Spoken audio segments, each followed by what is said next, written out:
Hello guys, I'm Jesus and today I'll be quickly talking about the Halloween event and the patch that came with it.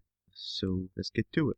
First thing to note is the Halloween event actually has been out since the 20th of October, so it's been out for a week. If you don't know it or you haven't had a chance to log in and try it, I do suggest going and doing it because you can get some great rewards XP wise and you can get some pretty cool stuff like the hybrid armor or the permanent ability. However, the hybrid armor and permanent ability for bone burning is more so for the low levels or Iron Man accounts. So if you're a low level player or you have an Iron Man account, then definitely go in and get those abilities and that armor. It'll definitely help you out. As for me, I don't really need them, so I've been kind of mainly focusing on just getting the XP lamps. And of course, every day when you log in and you dismiss a ghost, you end up getting a trophy. Of course, unfortunately, you can only get one trophy a day. It's kind of annoying, but if you log in every day and just do that, you can collect fairly decent amount of trophies, I suppose, and unlock the emote, which is what I did and was actually my main reason for doing the event. And the other thing I managed to unlock so far is the title, which again cost me 3 trophies. So the only last thing I can unlock with the trophies is a large XP lamp, which I will be doing in the next couple of days. So yeah, we'll see how that goes. This event is actually quite fun, and kind of the main theme of it is dismissing ghosts or actually capturing ghosts with a proto pack that you get from death. So you go into his house and you end up having to dismiss a bunch of ghosts that are running rampage across his house. And depending on the level of the ghost, you get a certain amount of points. So the higher the level of the ghost, the more points you get. And the highest level ghost you can get is a demonic ghost, I think. So yeah, definitely worthwhile dismissing them. And the best place to do all this, as is World 2 or any world that has over 1,000 players, because in those worlds you will end up getting the most demonic ghosts and you'll be able to gather the points needed for the rewards a lot faster. And for example, I think I did mine in World 4 or World 9 when we had about 1,500 players or something a couple of days ago. And it took me about 15 minutes to get 25,000 points that I used to buy myself large XP lamps. And this gave me about 120k prayer experience in about 20 minutes. Definitely amazing. Definitely worthwhile doing. Of course, the large XP lamps that you can trade in for points will give XP based on your level, so you might not get as much XP as I did for, let's say, prayer, but it's still worthwhile doing it because it's, free XP. And another thing is the update for the Flash Powder Factory, which I think is, for one, long overdue. It's a major improvement for the minigame, which I hopefully will draw in more people, because at the moment I barely see anyone doing it.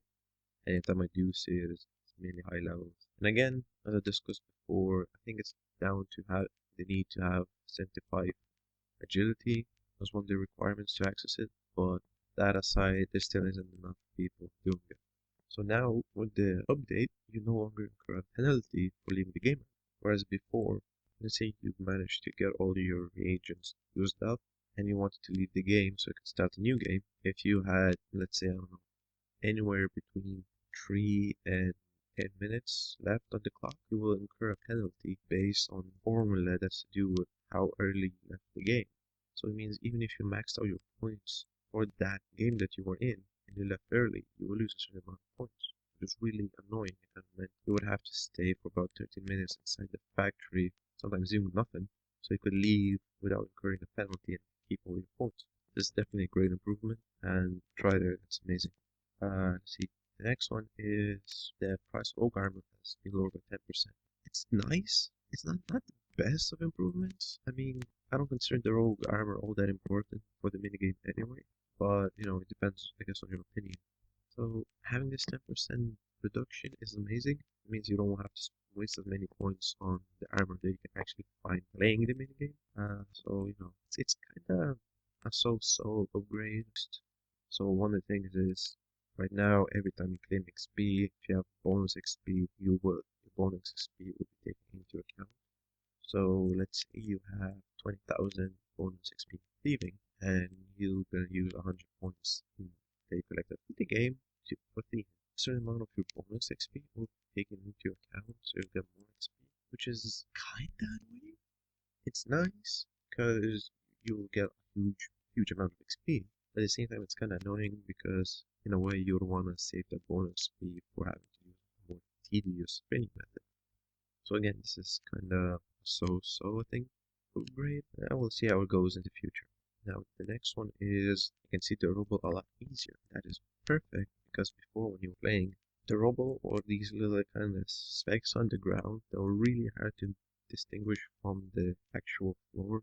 And since the update, the rubble is actually kind of this blocks of rock that are really noticeable. It's amazing because from the rubble you have a chance of actually obtaining a piece of the rogue's armor, so you don't need to actually buy it with the points you get. That's why I don't consider the 10% reduction as a meaningful that significant. But aside from that, since the rubble is a lot, aside from that, since the rubble is a lot easier to see, you'll be catching your eye a lot more when you're playing the minigame, so it'll be here's something else to think about, which is a great thing, and I love that they added it. The second last thing they added is they boosted the amount of living experience you can get per 10 points.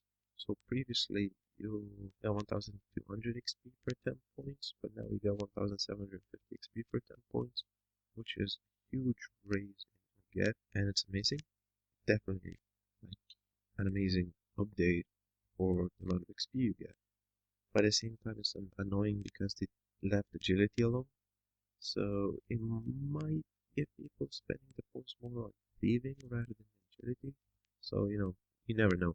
Might be a good thing, might be a bad thing. I'll have to see because at the moment I actually did spend my own points on thieving just to see it, but I think I might just collect 20,000 points so I can spend an equal amount on agility and thieving. But if they are gonna release another update soon, I hope that they update the amount of experience you get for agility from the minigame as well, because that'd be amazing. It'll definitely make playing the minigame even more worthwhile. And the very last thing they added to the patch is your Hellblower XP in the game now scales with your Hellblower level. So rather than having a fixed amount of experience that everybody gets, regardless of the level. Anyway, hopefully you guys enjoy this video. Don't forget to check out the Halloween event if you haven't already, and the new and upgraded Flash Powder Factory mini game, because both of those things are awesome. So guys, until next week, peace out.